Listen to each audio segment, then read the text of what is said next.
창세기 50장 15절에서 26절 본문으로 믿음의 승리라는 제목으로 하나님의 말씀 나누겠습니다. 오늘 드디어 이제 창세기에 드디어 막을 내리는 순간입니다. 참 오랫동안 다뤄왔는데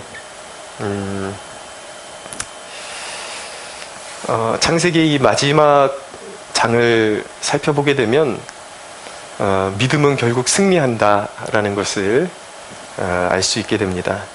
믿음의 삶, 그것은 반드시 고난이 있는 삶이지만 믿음의 삶은 종국적으로 반드시 승리를 안겨준다라는 것을 깨닫게 되는 것입니다. 자, 오늘 첫째로 요셉의 형제들이 또 다른 두려움에 빠져있는 모습을 보여주고 있는데요. 15절에서 17절 한번 볼까요? 요셉의 형들이 그들의 아버지가 죽었음을 보고 말하되 요셉이 혹시 우리를 미워하여 우리가 그에게 행한 모든 악을 다 갚지나 아니할까 하고 요셉에게 말을 전하여 이르되 당신의 아버지가 돌아가시기 전에 명령하여 이르시기를 너희는 이같이 요셉에게 이르라 내 형들이 내게 악을 행하였을지라도 이제 바라건대 그들의 허물과 죄를 용서하라 하셨나니 당신의 아버지의 하나님의 종들인 우리 죄를 이제 용서하소서 하며 요셉이 그들이 그에게 하는 말을 들을 때에 울었더라 라고 말씀합니다. 지난주에 아버지 야곱이 이제 하나님께 부름받는 그런 마지막 순간을 우리가 살펴보았습니다. 야곱의 형제들에게는 자식들에게는 그 야곱이라는 인물이 아버지가 그들의 방패막과 같은 그런 역할을 해주고 있었는데 아버지가 갑자기 죽고 나니까 형제들이 드는 기분이 갑자기 자신들이 가리고 있던 방패막이 사라진 것 같은 그런 느낌이 들기 시작했습니다.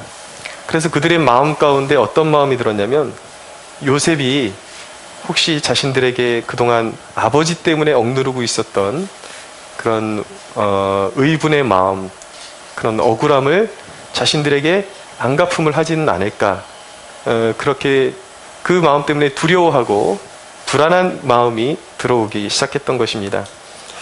이들이 불안했던 요인은 한 가지입니다. 그것은 무엇이냐면 요셉이 용서했다는 사실을 신뢰하지 못했기 때문이었습니다. 여러분, 용서받지 못한 영혼은 늘 불안해합니다. 죄를 짓고 쫓기는 자는 죄사함을 모르는 사람들은 담대한 것 같지만요, 항상 그 마음에 두려움이 있는 것입니다. 불안함이 있는 것입니다. 오직 하면 여러분, 도망다니는 것보다 잡히는 것이 더 편안하다고 그렇게 범죄자들이 말을 하겠습니까? 쫓기는 자의 심령, 용서받지 못한 자의 심령은 평생을 살아도 늘 쫓기는 것 같고 두려움과 불안에 쫓길 수밖에 없는 것이죠. 그런데 여러분, 제일 불행한 것은 무엇이냐면 용서를 받은 사람이 용서를 믿지 못하는 경우, 이게 참 불행한 것입니다. 요셉의 형들이 그랬습니다. 요셉은 이미 마음으로 진정으로 용서했거든요. 앙금이 남아있지를 않았습니다. 다 용서했는데도 불구하고 그들이 그 용서를 믿지를 못했어요. 그러니까 불안이 또 오는 거죠. 제가 목회를 해오면서 관찰해 보니까 발견하게 되는 것이 자기 자신이 용납되었다는 이 공동체 가운데 용납되었다라는 것을 신뢰하지 못하는 사람들은요, 무엇을 하든지 눈치를 봅니다. 막 열심히 하는 것 같은데 그게 기쁨으로 헌신을 하는 것이 아니라 사람이 두렵고 또 사람의 눈치를 보게 되니까 억지로 시키지도 않은 것까지 막 하게 되죠. 해요. 열심히 하는데 항상 보면은 그것이 자기가 용납됐다라는 그 기쁨으로 하는 것이 아니라 눈치를 보면서 하기 때문에 하면서 원망하고 늘 불안해하고 그런 모습을 발견하게 되는 것입니다. 여러분, 사람이 살면서 또 어느 경우에 사람이 불안에 빠지게 되는가? 자기 자신을 바라보면 불안에 빠지게 되는 것입니다. 늘 실수하는 나, 자격이 없는 나, 무언가를 결단했지만 늘 의지가 박약해가지고 따라가지 못하는 나, 그런 나를 발견할 때에 내가 정말 믿는 사람이 맞는가? 내가 정말 구원받을 자격이 있는가? 그런 불안함과 근심에 빠지게 되죠. 어느 때에는 분명히 자기가 구원의 확신을 가졌음에도 불구하고 또 그런 연약한 자신을 보면서 내가 정말 천국 갈 수 있을까? 이러다 지옥 가는 거 아닐까? 그런 두려움에 빠지기도 하는 것입니다. 마틴 루터라는 유명한 종교개혁자가 있습니다.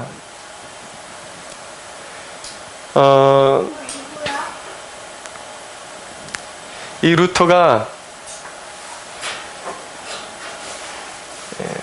마틴 루터가 이제 죄 문제로 고민을 하고 있었습니다. 어떤 것을 해도 그의 마음에 자유가 오지를 않았습니다. 어떻게 하면 죄를 씻어버릴 수 있을까? 그 마음의 두려움과 불안을 어떻게 하면 씻어버릴 수 있을까? 그래서 그는 교회의 전통대로 고행을 합니다. 내 육체의 고난을 스스로 주면 내 죄값을 씻어버릴 수 있지 않을까? 그래서 마틴 루터가 선택한 것은 무엇이냐면 로마에 가면 스칼라 산타라는 성당이 있는데 여기 높은 계단이 있습니다.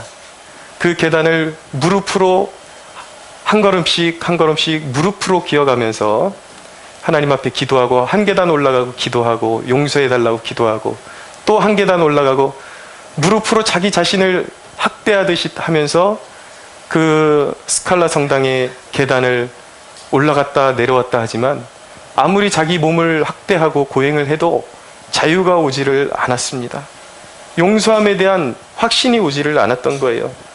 그런데 그가 어느 날 하나님의 말씀을 연구하는 도중에 의인은 믿음으로 말미암아 살리라는 말씀을 그가 그 말씀의 본 의미를 성령의 조명하심 가운데 깨닫고 충격을 받았습니다.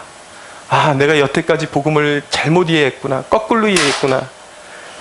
내가 하나님의 그리스도의 은혜를 신뢰하지 못하고 내 힘으로 죄를 깨끗하게 하려고 했으니까 이게 될 수가 없는 일이었구나라는 것을 깨닫고 충격을 받았습니다.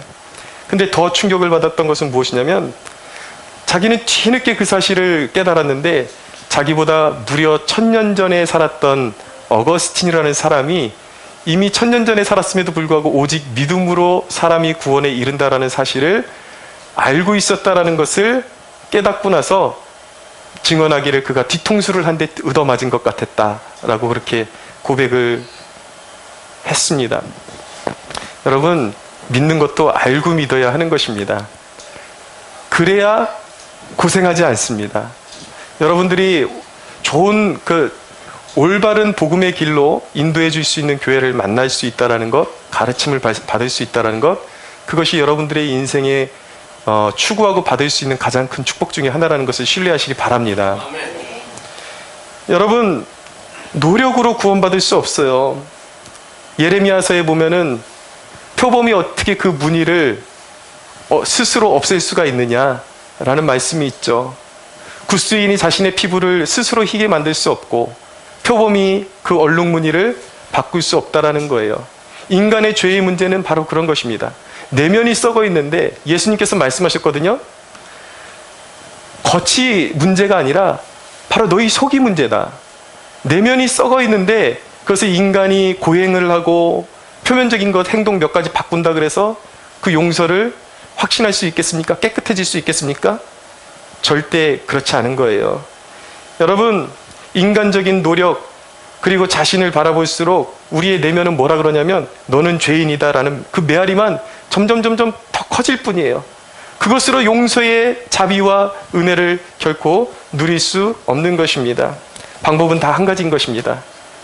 그것은 무엇이냐면 그리스도께서 십자가에서 그를 믿는 자마다 다 이미 용서하셨다. 할렐루야. 이미 용서하셨다. 그리스도께서 십자가에서 우리의 모든 죄를 용서하셨다.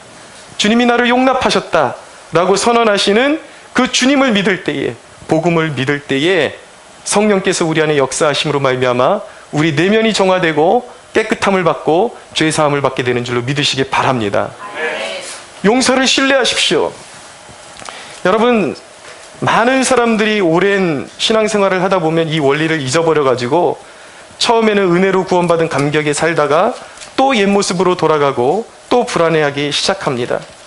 그러나 성경은 단호하게 말씀하기를 결코 인간의 노력으로, 인간의 얄팍한 선행으로 죄를 씻음받을 수 없다라고 그렇게 선언을 합니다. 로마서 4장 4절에서 8절에 있는 말씀 읽어드립니다. 일하는 자에게는 그 삭시 은혜로 여겨지지 아니하고 보수로 여겨지거니와 이를 아니할지라도 경건하지 아니한 자를 의롭다 하시는 이를 믿는 자에게는 그의 믿음을 의로 여기시나니 일한 것이 없이 하나님께 의로 여기심을 받는 사람의 복에 대하여 다윗이 말한 바 불법이 사함을 받고 죄가 가려짐을 받은 사람들은 복이 있고 주께서 그 죄를 인정하지 아니하실 사람은 복이 있도다 라고 말씀합니다. 할렐루야. 네. 여러분들을 바라보지 마십시오. 여러분들은 주님이 원하시는 만큼 선해질 수 없습니다. 우리에겐 한계가 있어요. 스스로 깨끗해질 수 없어요. 그러나 복음의 위대함은 무엇입니까? 일을 아니한 자를 일한 것으로 쳐주시는 것이 은혜예요. 가진 게 죄밖에 없지만 그 보혈의 공로 하나 보시고 의롭다고 선언해 주시는 것이 하나님의 은혜인 것입니다. 이것이 전제되지 않는 노력, 수고, 헌신은 늘 나를 불안하게 하고 피곤을 가중시킬 뿐이에요. 거기선 자유가 없어요. 여러분, 우리는 헌신해야 됩니다. 수고해야 됩니다. 주님을 위해서. 그러나 여러분, 이 영적 자유함을 토대로 해서 우리는 그 영적 자유함 가운데 노력하고 수고해야 그것이 아름다운 결실이 될 수 있음을 믿으시기 바랍니다. 그렇게 두려워하고 요셉이 이미 용서했다라는 것을 신뢰하지 못했던 그런 형들의 모습을 바라보면서 요셉이 마음이 너무 아팠습니다. 그래서 오늘 말씀해 보니까 요셉이 형들의 그런 말을 듣고 울었다라고 그렇게 말씀하고 있습니다. 형들의 그런 모습을 보면서 요셉이 형들을 위로했습니다. 19절에서 21절 한번 읽어보겠습니다. 19절에서 21절 시작. 요셉이 그들에게 이르되 두려워하지 마소서. 내가 하나님을 대신하리이까. 당신들은 나를 해하려 하였으나 하나님은 그것을 선으로 바꾸사 오늘과 같이 많은 백성의 생명을 구원하게 하시려 하셨나니 당신들은 두려워하지 마소서. 내가 당신들과 당신들의 자녀를 기르리이다 하고 그들을 간곡한 말로 위로하였더라. 아멘. 여러분, 요셉의 모습을 보면요, 상처나 왜곡된 자아상 같은 것이 전혀 보이지를 않습니다. 여러분, 그 중에 제일 불안해야 될 사람, 제일 상처가 많아야 할 사람이 실상은 누구입니까? 요셉이죠. 형들이 또 뭉쳐가지고 자신을 해코지하지 않을까, 또 과거를 생각하면 쓴뿌리가 올라오고 상처가 올라오고, 나를 애굽에 팔아먹었던 저 사람들 내 가만두지 않을 거다 라고 그 쓴뿌리에 완전히 붙잡혀서 살 수도 있었지만, 요셉은 전혀 그런 기색이 없습니다. 마음 중심으로부터 형들을 진짜로 용서했습니다. 영적으로 자유한 영혼, 그가 바로 요셉이었습니다. 이 자유함의 비결은 어디에 있는 것입니까? 첫째로, 요셉은 하나님의 영역을 침범하지 않았습니다. 그가 하나님의 영역에 침범하지 않았기 때문에 그는 영적인 자유함을 누릴 수가 있었습니다.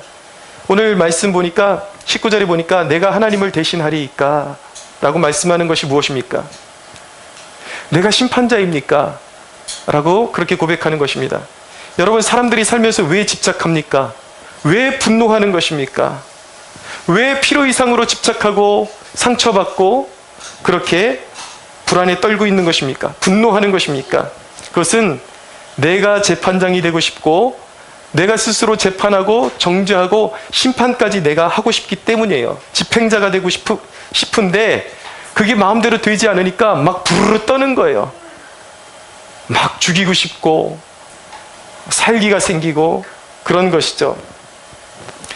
그런데 여러분, 사람이 자기가 해야 되는 그 선을 넘으면 항상 미련한 짓을 행합니다. 에스더서에 보면 하만이라는 사람이 나오죠. 이 하만이 모르드게에게 굉장히 불만을 가지고 있다가 자기에게 인사를 하지 않는, 절을 하지 않는 모르드게가 너무 미웠어요. 그런데 지혜롭게 행동했어야 되는데 자기 스스로가 재판장이 되었습니다. 모르드게에 대해서 정죄하고 자기가 모르드게를 죽이겠다라는 그런 이제 집행자 역할을 스스로 하려고 하다 보니까 무리수를 두게 됩니다. 해서는 안 될 일까지 생각을 하게 됩니다. 그래서 결국 하만은 모르드게를 자기가 직접 죽이기로 결단을 하고 모르드게를 해하고자 이제 모르드게를 음모를 꾸며서 죽이려고 이제 달아서 죽이려고 나무를 준비하죠. 그런데 그 음모에 누가 스스로 걸려 들어갔습니까? 넘어서는 안 될 선을 넘어가니까 미련한 하만이 스스로 모르드게를 죽이려고 준비했던 나무에 그 올무에 자신이 걸려서 자신이 매달려서 죽게 되는 것입니다. 분노에 붙잡히면은 사리분별이 안 돼요. 하나님께 맡겨야 될 영역이 있는 것입니다. 여러분, 궁극적인 모든 심판은 하나님께 맡겨야 하는 것입니다. 할렐루야. 그래서 원수를 스스로 갚지 말라고 말씀하시는 거예요. 왜 용서하라고 말씀하시는가? 하나님께서 그들의 편을 들어주시는 것이 아니라 나를 보호하시기 위해서 용서하라고 말씀하시는 것입니다. 두 번째로 요셉의 영적 자유함의 비결은 어디에 있는가? 요셉이 스스로가 겪었던 고난, 그 억울함에 하나님의 섭리가 있었음을 그는 신뢰했습니다. 오늘 말씀해 보면 20절에 당신들은 나를 헤아려 하였으나 하나님은 그것을 선으로 바꾸사 오늘과 같이 많은 백성의 생명을 구원하게 하시려 하셨나니, 당신들이 나를 팔아넘긴 것은 맞지만, 악을 행한 것은 맞지만 거기에는 하나님의 섭리가 있었습니다. 그것을 통해서 하나님께서 오늘날 많은 생명을 구원하시려고 이 부족한 나를 들어서 형제들을 구원하고 민족을 구원하고 온 땅에 기근이 들어있는 사람들을 구원하시기 위해서 하나님께서 나를 이 고난으로 들어가도록 허락하셨다라고 그렇게 고백하고 있는 것입니다.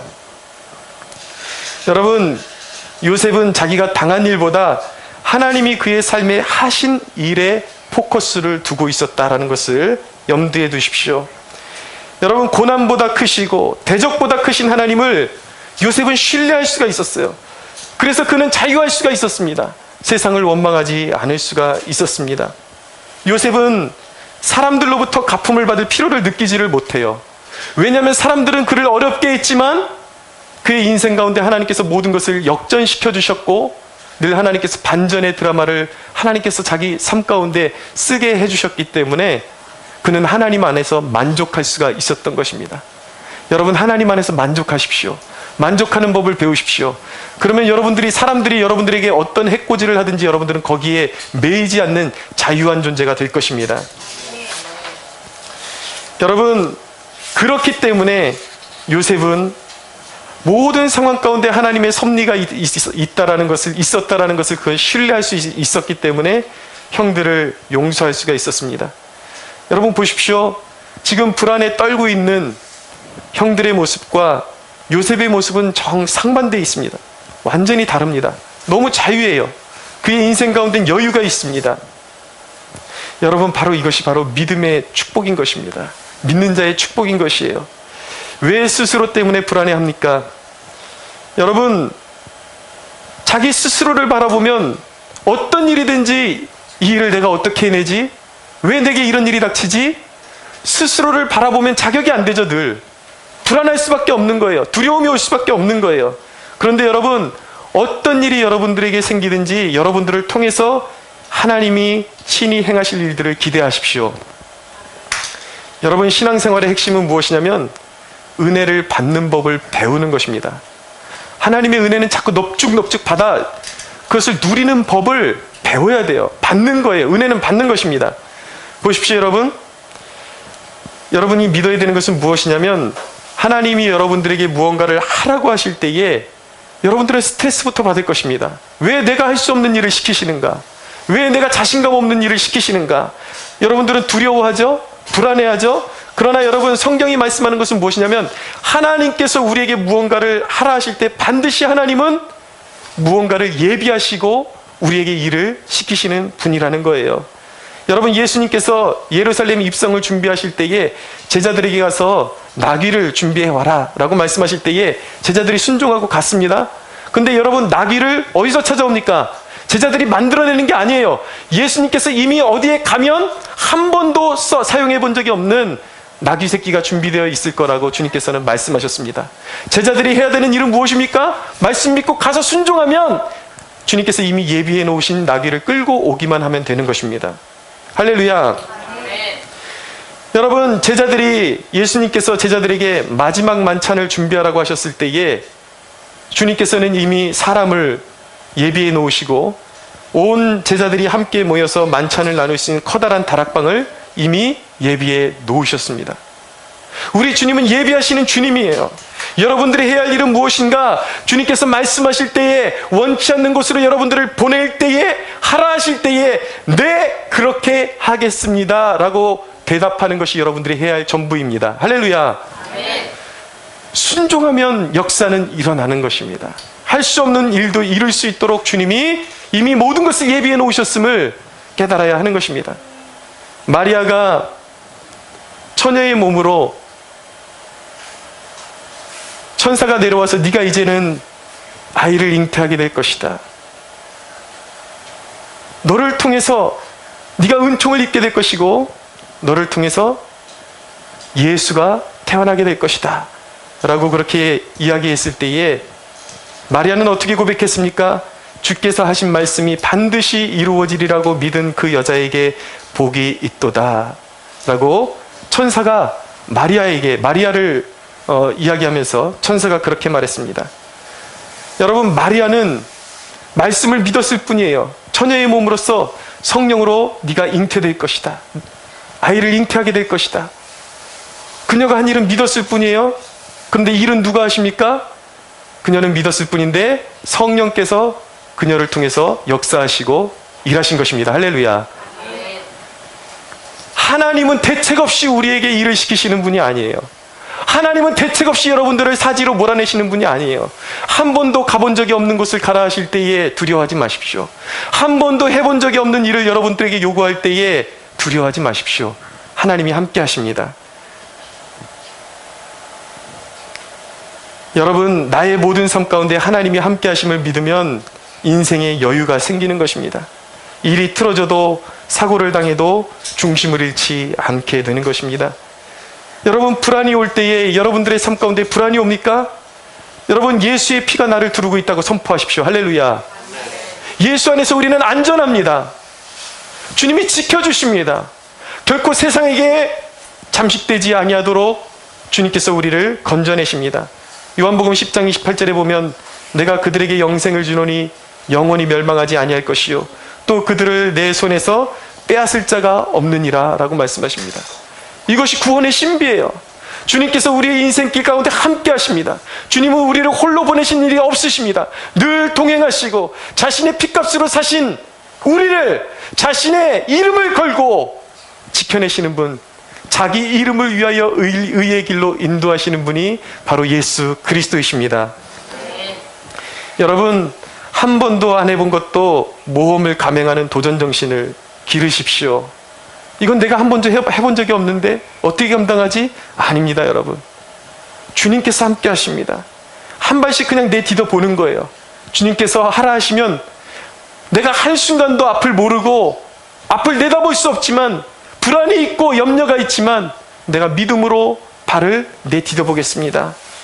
여러분, 그렇게 믿음으로 발을 내딛다 보면요, 설령 가라앉는다 할지라도 마치 베드로의 손을 잡아서 바닷물로 가라앉는 베드로의 손을 잡아서 예수님께서 끌어올려내셨던 것처럼 믿음으로 걷는 자에게 설령 가라앉는다 할지라도 주님께서 그 순간 오셔서 구원의 팔을 내밀어 주실 것입니다. 아멘. 여러분, 사람은 실패를 통해서 강해지는 것입니다. 실패를 두려워할 필요가 없는 거예요. 주님이 우리를 붙들고 계십니다. 여러분, 제가 이렇게 단 위에 서서 설교하는 것이 하루아침에 그냥 된 것 같죠? 그렇지 않습니다. 제가 다리 사고를 통해서 우울증이 왔을 때 사람들 앞에 서기만 하면 입술이 부르르 떨리고 말 한마디도 제대로 할 수가 없었어요. 처음에 이제 조그만 기도회부터 이렇게 인도하는 것을 시작했는데 막 사람들 앞에서 막 너무 두려우니까 앞뒤 문맥이 맞지도 않는 두서도 안 맞는 말을 막 멘트로 내뱉었다가 막 창피도 당하기도 하고요. 그렇게 쓰러질 때마다 근데 희한하게 하나님께서 계속 몰아내시는 거예요. 더 해라, 더 해라. 그럴 때도 포기하지 않고 계속해서 도전했습니다.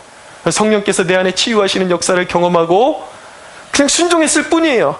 넘어져도 또 일어나고 주님이 나와 함께 하신다라는 사실을 믿고 넘어져도 또 일어나고 또 일어나고 또 시도하고 그러니까 점점 실패를 통해서 내가 무너지는 것을 경험하게 된 것이 아니라 실패를 통해서 내가 다시 더 강해지고 일어서게 되는 내 자신을 발견하게 된 것입니다.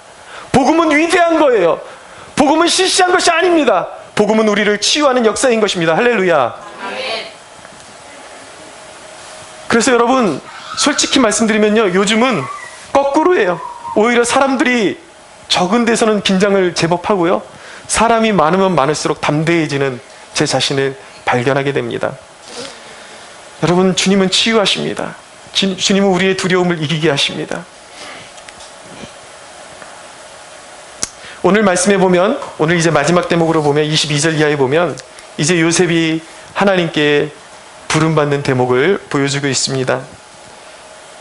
요셉도 여느 믿음의 족장들과 같이 한결같이 가나안 땅을 바라보면서 잠들었습니다. 지금 당장은 애굽에서 이제 죽음을 맞이하게 됐지만 110세라는 나이에 이제 요셉이 믿음으로 예언을 하는 거예요. 앞으로 하나님께서 이스라엘 백성들을 기억하셔서 이제 출애굽을 하게 하실 텐데 그때에 내 뼈를 메고 나가서 반드시 가나안 땅에 묻어달라라고 그렇게 예언을 하는 것입니다. 죽는 그 순간에도 하나님 나라를 바라보며 믿음으로 그 땅을 차지하는 것을 바라보고 요셉은 잠들었던 것입니다. 여러분, 하나님과 동행하는 인생은 죽음도 두렵지 않은 것입니다. 어제 제 사촌 동생의 그 결혼식이 있어서 지방에를 좀 다녀왔습니다. 근데 이전에 이 사촌 여동생하고 대화를 나눌 기회가 있어가지고 제가 반드시 믿음의 가정에 시집을 가라 그렇게 이야기를 해줬는데도 불구하고 어저께 보니까 아무래도 믿음의 가정으로 간 것 같지를 않아요. 주례를 맡으신 분이 목사님이 아니라 일반 사회에서 그냥 이렇게 일을 하시는 분이었습니다. 그러니까 당연히 이제 세상적인 주례사를 하시겠죠. 주례사를 듣다 보니까 왠지 제 마음 가운데 좀 그 기쁜 순간에 좀 암울한 생각이 좀 제 안에 들어왔습니다. 왜냐하면 제 마음에서 굉장히 이렇게 가슴을 꽉 쳤던 그 주례사가 뭐냐면, 어려운 일이 여러분에게 닥쳐올 때에 헤쳐나갈 힘은 오직 두 사람에게만 있습니다 라고 말하는 주례사를 들을 때에 제 마음이 꽉 막히는 것 같았습니다. 아, 이게 세상의 불행이구나. 이게 하나님 없는 사람들의 비극이구나. 여러분들, 인생이 내 마음대로 됩니까? 세상 앞에서 인간이 얼마나 무력하고 존재감 없는 존재들인데, 어려운 일을 헤쳐나가기에는 너무나도 부족하고 한계에 갇혀있는 두 영혼이, 두 남녀가 세상이 어렵고 세상에 정말 어떤 문제가 닥쳐올 때에 오로지 헤쳐나갈 수 있는 힘은 당신들 두 사람이 알아서 해야 됩니다. 이것이 인생의 진리라면 여러분들 얼마나 이것이 불행한 것입니까? 물론 그분이 축복으로 해주신 것은 저는 압니다. 그것이 세상적인 축복이죠. 무엇을 말하는지 알아요. 두 사람이 그만큼 합하고 잘 헤쳐나가라는 얘기죠. 그러나 영적인 진리를 바라보는 우리는 그 주례사가 제 마음에 너무 답답하게 느껴지는 거예요. 어떻게 둘이 견뎌내냐? 여러분, 어떻게 세상을 무능한 두 사람이서 머리를 맞대고 이겨낼 수가 있습니까? 그것이 세상의 불행 아닙니까? 여러분, 그러나 예수와 함께하는 인생, 늘 예수가 그 가정 가운데 통치하시고 다스리는 인생은 복이 있음을 믿으십시오. 할렐루야. 예수와 함께하는 인생, 예수와 함께하는 가정, 예수가 통치하는 가정은 늘 소망이 있는 것입니다. 여러분, 인간사 모두 죽음으로 끝나지만 믿음으로 산 인생은 후회가 없고 다함이 없는 것입니다. 모든 영화는 풀의 꽃처럼 시들지만 하나님의 말씀과 그의 나라는 영원한 것입니다.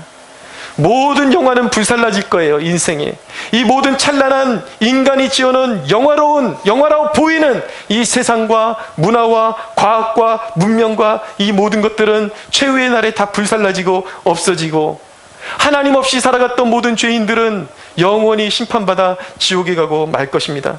그러나 여러분, 주와 함께 불같은 연단을 받은 사람들은, 이 믿음의 사람들, 어떤 연단이 있어도 주님이 나와 함께 하신다라는 이 믿음을 가지고 일생을 살았던 사람들은 주와 함께 부활의 승리를 거두게 될 것입니다. 여러분, 창세기를 이제 정리하면서 이 창세기의 중요한 골자를 제가 짧게 정리해 드리겠습니다. 여러분, 하나님이 천지를 창조하셨습니다. 그것이 창세기의 시작이에요. 왜 천지의 창조를 말씀합니까? 인간은 하나님의 형상으로 지었다라는 것입니다. 인간은 만물의 영장이에요. 여러분, 사람이 우상을 섬기고 말 못하는 조각상을 섬기고 미신을 섬기는 것이 얼마나 불행한 것인지를 성경이 보여주고 있는 것입니다. 하나님께서 성경을 통해서 우리에게 말씀하시는 거예요. 너희는 그렇게 허무한 것에 굴복하는 존재로 지어진 존재들이 아니야.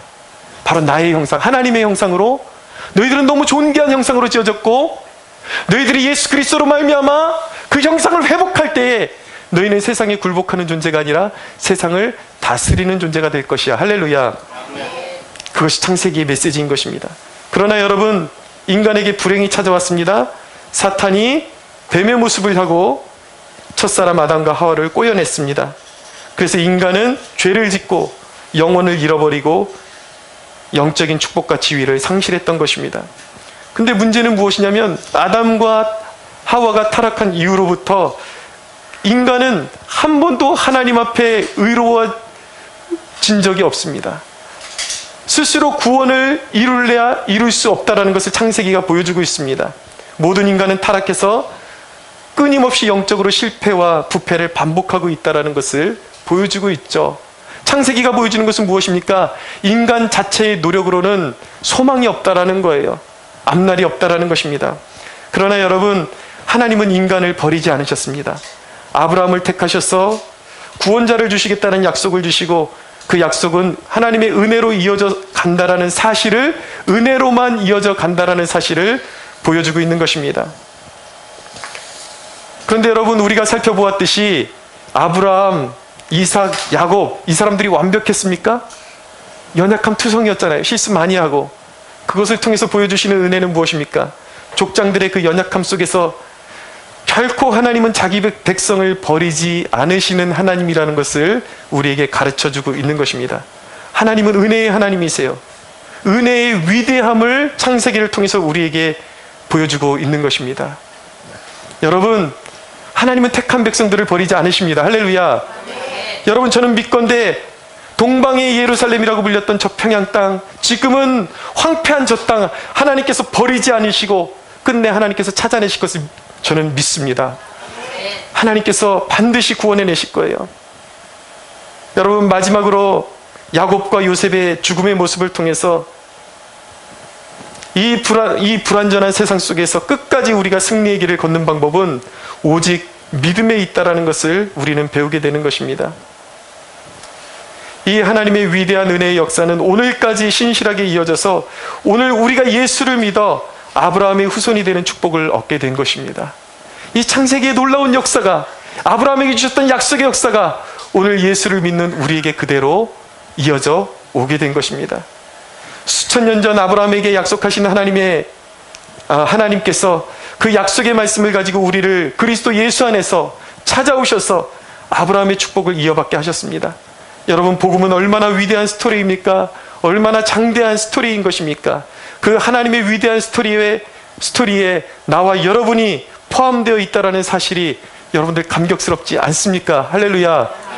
여러분, 이 아브라함의 축복에 그리스도 예수로 말미암아 동참하게 하신 하나님께 우리가 사는 날 동안 영원토록 영광 올려드리며 믿음으로 살아가는 저와 여러분들이 되기를, 믿음으로 끝까지 야곱처럼 요셉처럼 승리하는 인생을 세상 가운데 선포하는 그런 복된 인생 사시기를 주 예수의 이름으로 축원합니다. 우리 하나님께 영광의 박수 올려드리겠습니다.